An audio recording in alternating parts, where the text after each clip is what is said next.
Donald Trump won the presidential election on November 5th, but he's not president yet. First, there are a few more steps that need to be taken due to the United States' unusual system for electing a president, known as the Electoral College. It dates back to the 18th century, and a compromise struck during the Constitutional Convention to give states a bigger role in choosing the chief executive.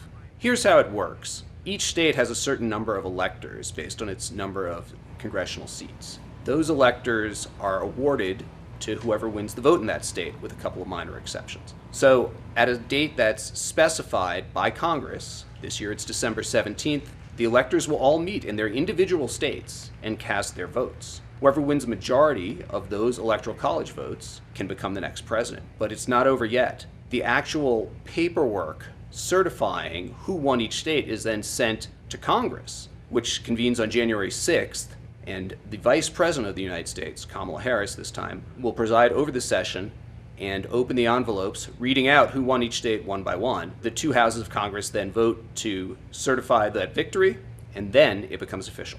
January 6th is a familiar date. That's when, of course, the Capitol rioters attacked Congress during the January 6, 2021 joint session. They were supporters of Donald Trump trying to stop Congress from certifying that he lost that presidential election. They failed, and Joe Biden became president. There's not expected to be any sort of similar effort this time around because Trump won.